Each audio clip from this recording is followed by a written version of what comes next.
Hola, buenos días, buenas tardes, buenas noches. Me presento, mi nombre es Nidia Maylin Sánchez Ocampo, soy estudiante del Instituto Superior Pedagógica Público Toribio Rodríguez de Mendoza. Estoy cursando el tercer ciclo del programa de estudios de educación secundaria de la especialidad de comunicación.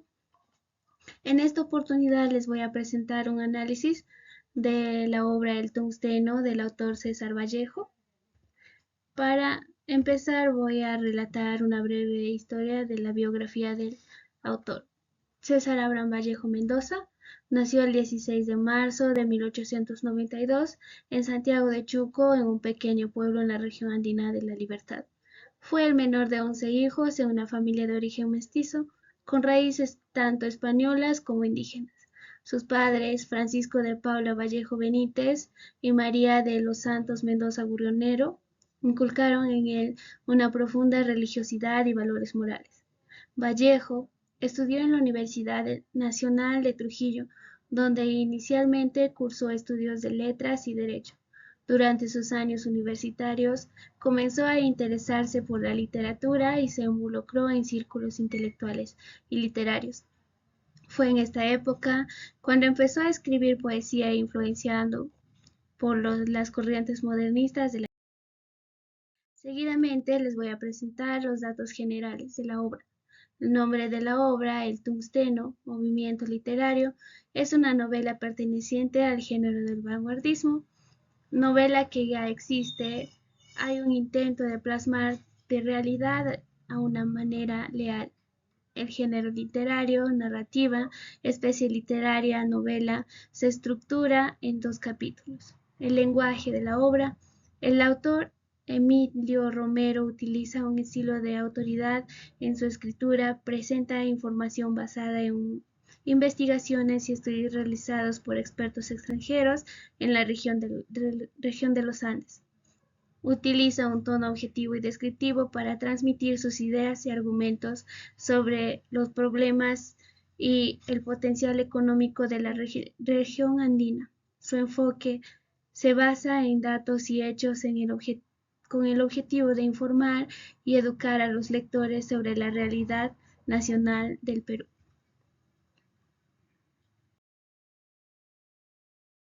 Seguidamente les voy a presentar los personajes principales. El Mr. Tyke, gerente de la mina; Mr. Way, subgerente; Javier Machuca, cajero de la empresa; Baldomero Rubio, ingeniero de la mina; José Marino, comerciante; Baldassari, comisario del asentamiento minero; y Parga, alcalde del pueblo.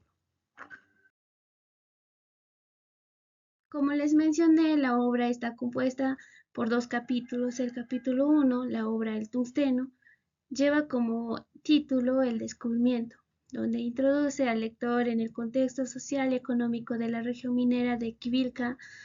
La novela comienza con una descripción detallada del paisaje, el cual es hostil y desolado, reflejo del duro trabajo en las minas. La narración se centra en el pueblo de Quiquijana, un lugar marcado por la pobreza y la explotación.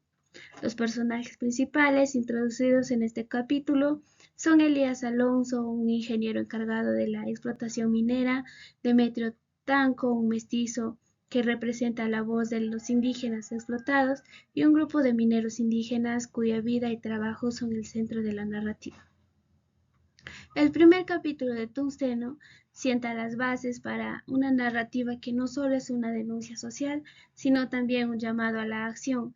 Vallejo, a través de su detallada descripción de la vida en Quiquijana y la explotación de los mineros, plantea preguntas sobre la justicia, la dignidad humana y la necesidad de cambio social.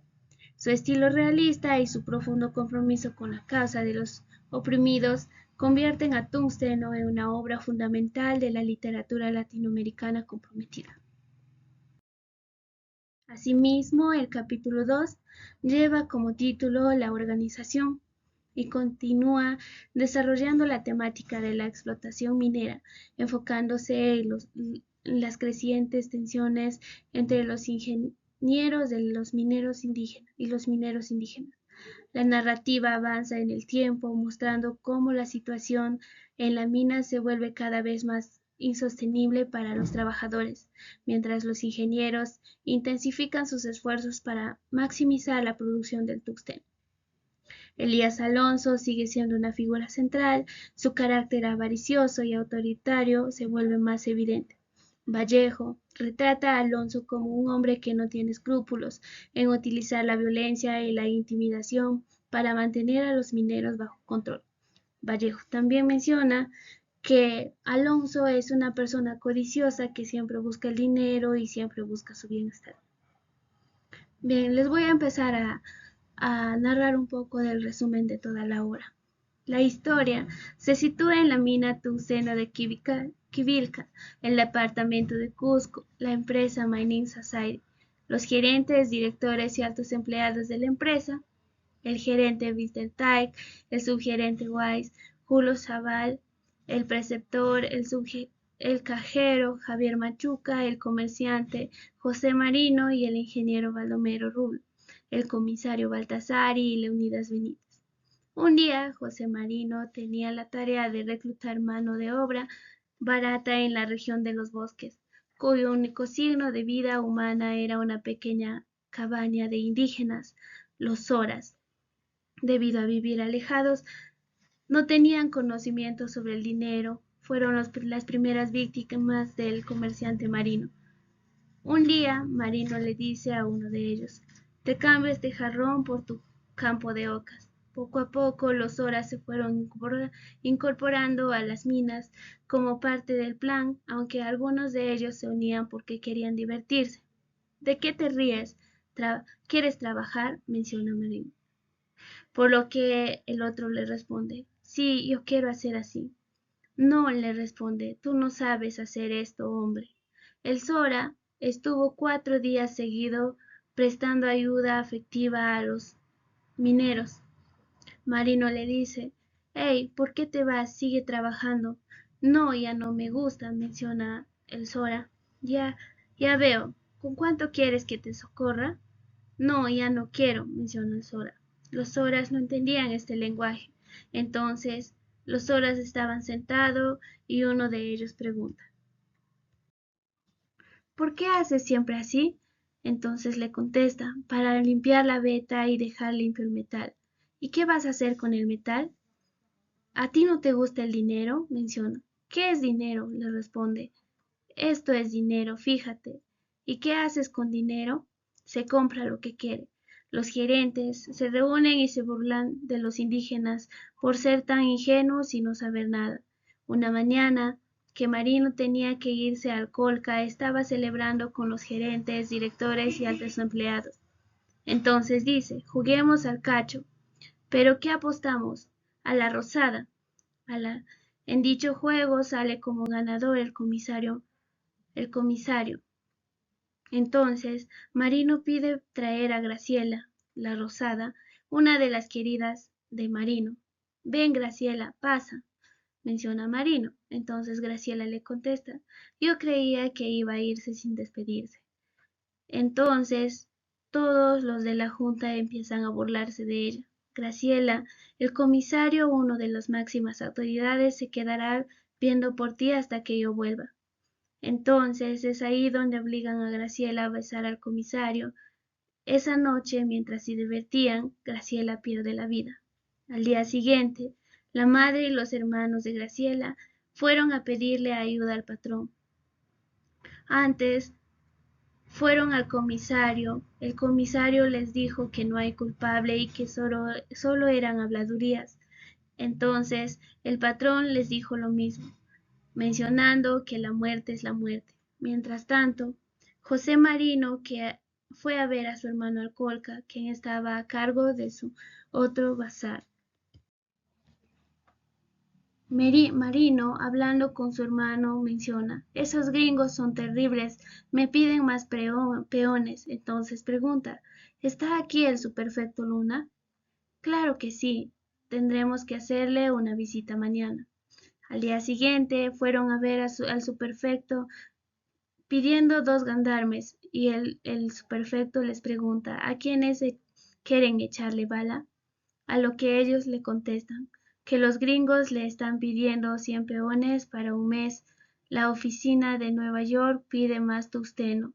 Los que tienen se resisten a cumplir con sus contratos. El subprefecto les contesta que no cuenta con gendarmes. En ese momento llegan al Colca los gendarmes con los amolados Isidoro y Braulio, traídos a la fuerza para el servicio militar obligatorio.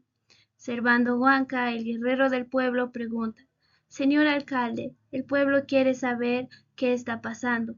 Entonces uno de los dos muere y se forma una pelea entre el pueblo y los soldados. El enfrentamiento solo duró segundos. Después de ello fueron encarcelados 40 hombres. El señor Luna, como parte del trato, entregó a José Marino a 20 de ellos para explotarlos en las minas. Semanas después, el guerrero Huanca conversaba con Leonidas Benítez, que ellos quieren cambiar las cosas. Leonidas menciona: «El problema es que los indios no saben ni leer». Para enfrentar a los hermanos Merino, vengándose también por lo que le hicieron a Graciela y a los Horas, Servando Huanca le propone a Leonidas vengarse porque Leonidas también está cansado de los crímenes de los hermanos Merino.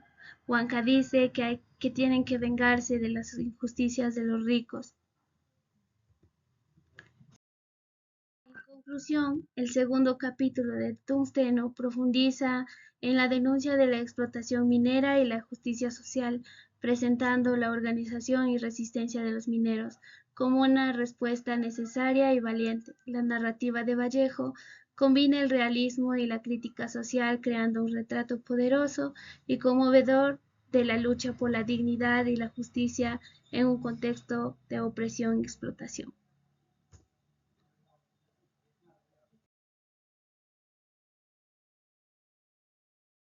Presentamos los valores y los antivalores de la obra.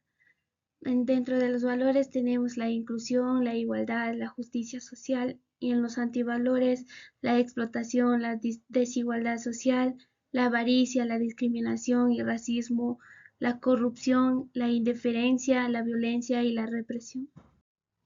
Como parte de la reflexión podemos ver que esta obra está reflejada en lo que pasa hoy en día en la sociedad: la corrupción, la discriminación y la desigualdad que existe por algunos pueblos indígenas y por las personas que vienen de pueblo y que muestran humildad ante todo. Muchas gracias, eso sería todo de mi parte.